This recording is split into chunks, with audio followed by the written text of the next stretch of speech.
but in the long run, they fell down, and I persisted. So the difference is this understanding. Please take this very seriously. What were crucial decisions that you made along this path that really helped you, without which you think you might not have made it? Oh, definitely.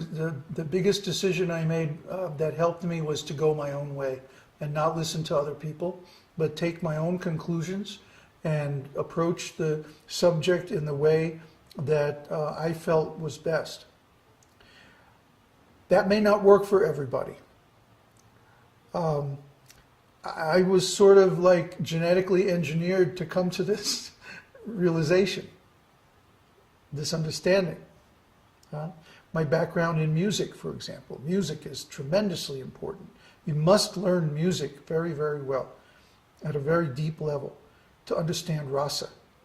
I think it's the only way that someone living in this material world can actually realize the truths of rasa tattva before actual spiritual realization. So I would say one of the main decisions, which really wasn't a decision, to learn music. I was attracted to music from the beginning, and we had a piano in our home growing up, and I used to spend many hours exploring the piano. In other words, banging. I don't know how my parents took it, I'd go crazy if somebody did that. But by the time I was 12 or 14 years old, I was quite comfortable with the idea of writing music, and my first career was as a composer, and the questions that came up as a result of my composition work led me to the highest conclusions of spiritual life. But this was more or less good luck, or agnata sukriti, past pious activities that I have no idea what they are. But I was always attracted to the Indian lifestyle of simplicity and purity. I was always attracted to religious thought. I always tried to get the best education in the subject I could. Yes, it can sometimes lead to confusion, and it took me many years to iron out all my confusions. But on the other hand, that background is valuable, because now when Prabhupada says the path of yoga is limited because of material attachments it generates, I can understand that. I've been down that path. I've experienced those things. So it's valuable, but in the sense of knowing what not to do, what to avoid. Now, a lot of people will listen to your story and say, well, Babaji, he's really intelligent, and he's a first-class musician, and he's read science and philosophy, but I am not so intelligent, I can't learn all these things, and I'm just an ordinary person. So, do you think everyone can do this, or are some people just... Anyone can do it. I'm an ordinary person too.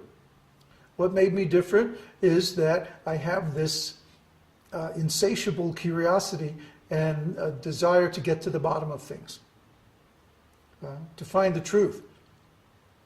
You see? We've been batting this issue around the last few days about the whammy. And, there's a very common saying amongst con men that you can't con an honest man. Somebody has to have a little bit of greed, a little bit of larceny in their soul for them to fall for a con. See? And what gets them to fall for it is their own greed.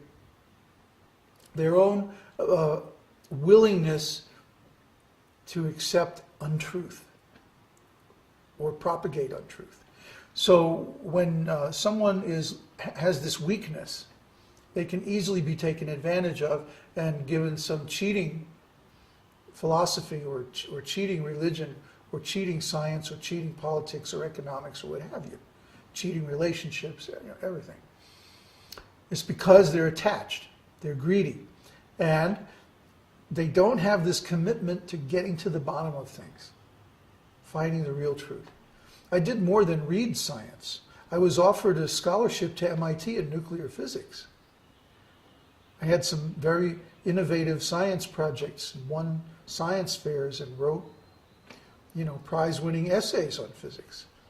I could start from F equals ma and derive E equals mc squared. Physics is great. You only have to know 2 or 3 equations and you can derive the whole thing. But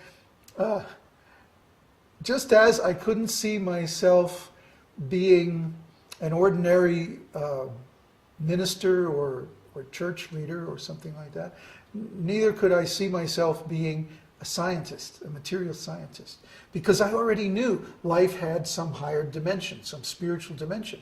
Most of these guys are atheists. Plus, I didn't want to get involved in weapons research and all that.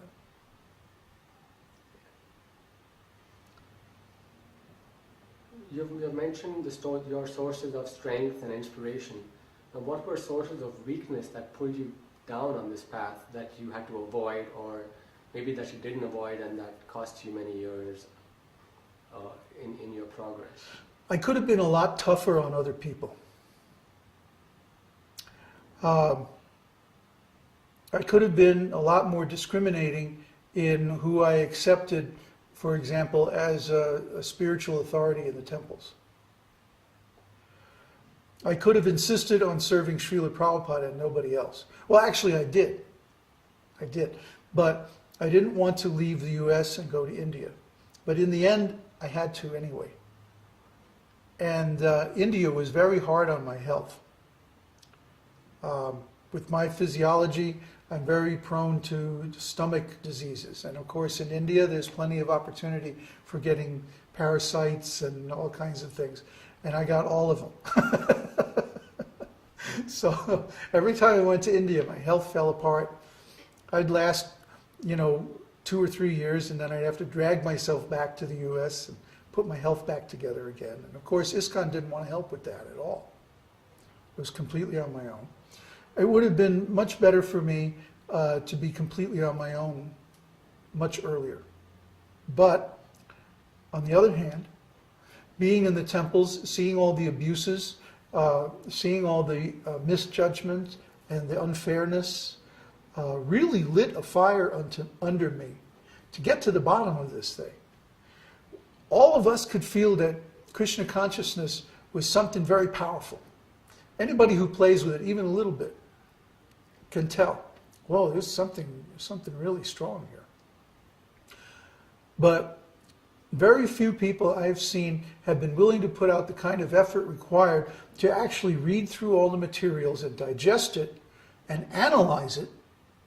The analysis is very important. You can't skip it.